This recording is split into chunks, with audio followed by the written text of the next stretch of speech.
So I guess I'll talk a lot more about data munging, and you guys already know Spark. And how many of you have used Spark DataFrames before? Oh, a lot of you already have. OK, well, hopefully you'll be able to pick up something new from this talk. All right. So here's the outline of what I'm going to be talking about. I'll start with the motivation, and then I'll go over some of the highlights of the DataFrame API. I'll do the live coding demo, and finally talk a little bit about life beyond data munging. Okay. All right, so here's a scenario that I don't know if this has ever happened to you. Let's say your boss comes to you one day and says, I've got 100 gigabytes of data someone else collected, and it's log data, and I'd like you to analyze it. And if you look at the data and it kind of looks like this, you know that it's JSON format, but you don't really know exactly what's in it. So what do? First question you might ask is, what exactly did I mean by analyze? You could interpret that a bunch of ways. And what I really want to talk about today is data munging. And people have different names for this. Some people will call this data cleaning or ETL. And I came up with my own acronym, PETS. And I briefly thought about calling it PEST. But this PETS is better. So what that stands for is parse, explore, transform, and summarize. So parsing is you want to be able to parse different input formats. Then you might want to explore what's in the data set, because even if you know what is in a high level, you might not know what the ranges are, values, et cetera, et cetera. You probably want to transform the data in some way to make it more useful. And finally, you probably, if you're starting with a very big data set, you'll want to summarize it in some way so that it can be consumed by the end user. And finally, you might want to automate all of this using a data pipeline. OK, so I hope this is clear what I'm talking about when I say data munging. And so now you understand what the job is, so you want to pick the best tool for this job. OK, so if, let's say if you're a data scientist, then the first thing that might come to your mind is DataFrames. That's great for working with data. Data scientists have used this very successfully in R and in Pandas library in Python. On the other hand, remember it was like 100 gigabytes of data. So on the other hand, you might want to find a more scalable tool, such as one of the SQL query engines like Hive or Impala. And so in my opinion, one of the best tools for this job is Spark DataFrames. And it kind of brings the best of both worlds. You have the concept of data frames, and you're also combining it with the scalability of some of these big data query engines. OK, so just a little bit about why Spark. I guess you guys have probably already heard a lot about Spark. It sounds like almost all of you are Spark users, so maybe I don't need to convince you to use Spark. Some of the highlights of why I would use Spark is, one, it's open source. It's very scalable to large clusters of machines. And it's very fast for answering ad hoc queries, which is something that comes up a lot when you're doing data munging exploration. More specifically, why use a Spark DataFrame? So in Spark, the original data structure was the RDD, which you may all be familiar with. And DataFrame is really a more high-level API. And this goes back to, you remember the acronym PETS, all of those tasks that come about in data munging, Spark makes it really easy. So it makes it easy to parse both structured and semi-structured data sets, data formats such as JSON. And for exploration, it has this concept of the data frame, which I'll talk more about later. And then for transforming and summarizing, you have a couple of options. So you can either do kind of a declarative type of queries with SQL, or you can do more of the procedural type of processing that you might be more familiar with when you're just programming in Scala. And finally, there are some convenient utilities for working with math, string, and date-time functions, which also come up a lot when you're doing data munging. And last but not least is that you can do all of this purely in Scala.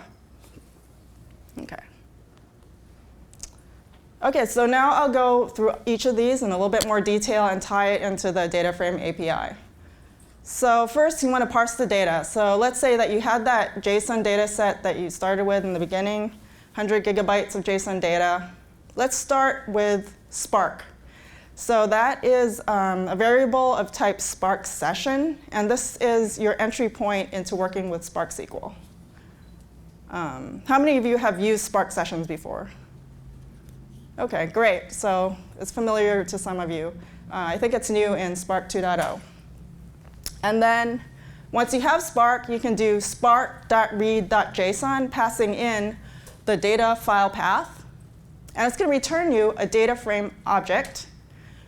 And I store it in a val.df. And if you're not familiar with data frames, then you can just think of it as a table. Very big table with many, many rows, and also many columns in those rows.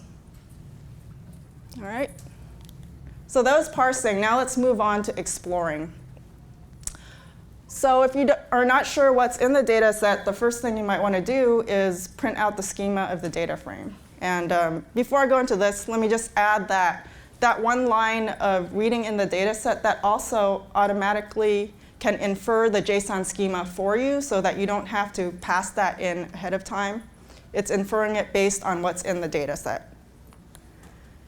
OK, so calling print schema on your data frame is going to list all of the columns in a data frame.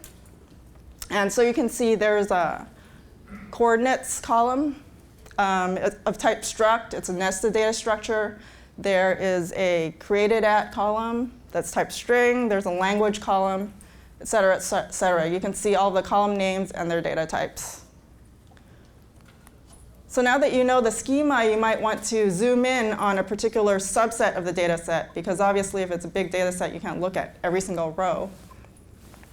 So that's easy with data frames. You can filter by rows or columns. So the first line there is taking the data frame and filter by only the rows for which the column coordinates is not null. And then you can select only the two columns that you're interested in, coordinates and created at, and then show the results. And what you can see is coordinates is what you would expect. It's a nested, it's a struct that has both the latitude and longitude. And then created at, you can see, is a type of timestamp. OK, so in this way, you can look at what's in your data. And there's a whole bunch of other data frame operations that you can call to explore the data further. So like count, describe, to summarize what's in each column, creating new columns. There's a lot more. OK, but that's enough about exploring. Now let's talk about transform and summarize.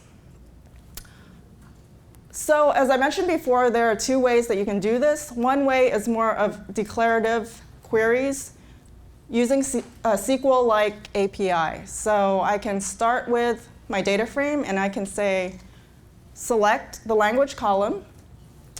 Where the column language is not null, I can group by the language, do a count over each group, and then order by count descending. So it's kind of like a SQL query, but it's using the Scala API. And you can see the results here. The top language is English, followed by Spanish, Portuguese, et cetera. And so that's kind of the declarative way to do it. But you can also do procedural processing, which you're more familiar with in the Scala Collections API, for instance.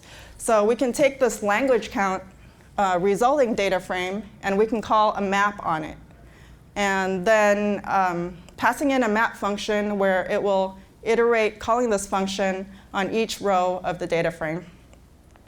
There's also flat map, filter, and some of these other functions that you're familiar with Scala collections. So two different ways that you can mix and match whatever you feel is more comfortable for you. OK, finally, I just want to mention the math, string, and datetime functions. That's very easy with a data frame. So for instance, let's say that I had this timestamp column, and I wanted to create a new column based on this column that only takes the first 3 characters and get the day of the week. So I would do that with the withColumn method. I create a new column called day of week, and I populate it with taking the original created at column and calling the subster convenience function. And these are what the results look like. And there are a ton of these convenience functions available in Spark. There's math functions, sine, cosine, exponential, string functions, and then working with date and timestamps. And it's just really convenient. Like whenever you're manipulating data, you often come across the same problem of having to parse timestamps, for instance. And besides being convenient, it's also very efficient. Internally, Spark does some code generation to make it very fast to call this on every single row. OK, well, that was a very brief, high-level overview of data frames. Are there any questions so far? So on yes. the previous slide, there was a substring function that when the column is null, it produces null. Right? If I look at the data, I see that when created at is null, day of week is null. Yes. Right? Yes. So is this behavior built into substring function? Yes, I think you're asking why did it just not crash or have a null pointer exception. And yet it's built in. It's kind of, the default behavior is that you're kind of exploring the data. And so it's not being very careful about type safety. I mean, it's allowing you to not worry too much about types. Is it built into this function particular or into every function? Oh, I think it's built into all the functions. I think it just simulates the behavior of SQL execution. Like in SQL, if you do something to it, Yes. Guys. OK, sure. Okay. OK. I think he said that it's behaving the same as SQL would, so that you're not confused. Let me go on with the demo, and then I can answer more questions later.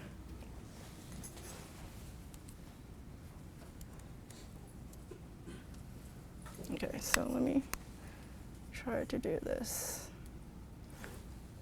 Is this big enough? I might be able to just hold it. Yeah. OK. Can everyone see this, or should I make it bigger? OK, all right. Someone in the back can see it, so great. OK, so since we're at Twitter headquarters, I thought that we could analyze some tweets. So what I have here is 8 gigabytes of tweet data. And it has Spark running on my laptop. But you can imagine that this could also run on a cluster of machines. But right now, it's just running on my laptop. And this is a Zeppelin notebook backed by Spark. So I'm just going to demo the different steps of data munging. So the first thing you might want to do is read in the data. So this is that read.json method that I showed earlier. So it reads in the data into a data frame. I actually did this earlier because it takes about 47 seconds to load. OK. And then, as I said, you can explore the data set by printing the schema. So I'll do that. And you can see that these tweets are actually very complicated objects. They have, I don't know, probably hundreds of columns in this schema. So it's great that Spark is able to automatically infer the JSON schema for you. You wouldn't want to input all of this by yourself. All right. And there's about 2.5 million rows in this particular data set. So now you might want to zoom in on a particular column and see what's in there. So let's look at the language and text columns. So that's just using the select method on the data frame. And so here's a typical tweet. The language is English on the first one, and it's saying, have I mentioned that I make instant coffee with cream and butter? It's like a typical tweet, right? It's not very important, but they just felt like tweeting it. OK, so let's get a little bit more interesting. Let's look for tweets that mention the term iPhone. So to do that, it's very easy. You select, again, just these two columns, and then filter for text that contains the term iPhone. Let's see what we get. Let's see what we get. OK. So it doesn't actually do anything here until I call an action. So now I show what's in the results. And you can see the first one is, oh, yeah, iPhone 7, by the way. I'm not sure what that means. And, well, maybe you're just exploring this data set, and you notice, hey, there's some tweets in Japanese. I wonder, what is the language breakdown of the tweets? So we can do that with a SQL query. Here I have an example of a SQL type of query where I'm taking the results of the iPhone query, and I want to group by language, do a count, and then order by count descending, and show the results. So here we go.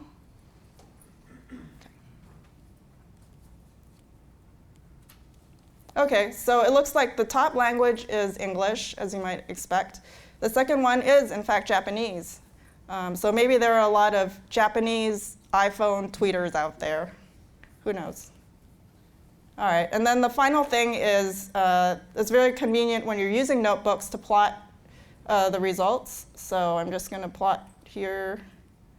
And you can see the results as a bar plot. English, Japanese, et cetera. OK. Any questions about this demo? No? All right, so let me just finish up here in the slides.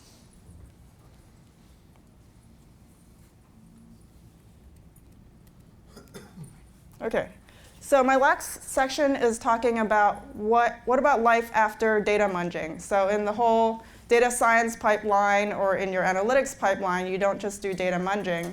There's usually some other data tasks that you'll have, like machine learning, or putting your data pipeline in production, or working with, instead of batch data sets, a streaming data set to get real-time analytics. So this is all very well supported with DataFrames in Spark 2.0. And for instance, for machine learning in Spark 2.0, there's a new DataFrame-based machine learning API. So you can just take the results of the ETL and use the same data frames. For putting the data pipelines in production, there's a new data structure called datasets. And that's very similar to DataFrames, except that it has very good type safety, which you'll want in production. And the final thing is moving to streaming data, working with streaming data. There's a new API called structured streaming, which, again, the fundamental data structure there is data frames. So once you start working with data frames, you can use it for all these other different tasks. OK, you have a question? Yeah, so back to the munging thing. In practice, it seems like with so much semi-structured data or new, that a small, tiny percentage of the cases can cause so much of the complexity. So say, for example, you just handed this huge 100 gigabytes by your boss. Yeah. And 0.001% of the records have these huge complexities to them. Oh, but yeah. then the rest of it is actually fairly straightforward. Yeah. You want to get to that. Did you find some ways that you were able to, using that auto schema feature, did you, you see where I'm getting at, where maybe you could strip away the complex cases and get back to the simpler, or discover what the simpler is somehow, you know what I mean? Yeah, I think, OK. The question is, sometimes when you have semi-structured data like JSON, it's only a few rows have all of the columns populated. Most rows maybe have only 10 columns populated. So how do you deal with that? And I guess one way to deal with that is to bypass the automatic inference and just use your own schema. So don't ask Spark to do it because it's not very customized. If you're only interested in those 10 columns, then parse it yourself and pass in the schema yourself to tell it to just use those columns. So that's one way to attack that problem.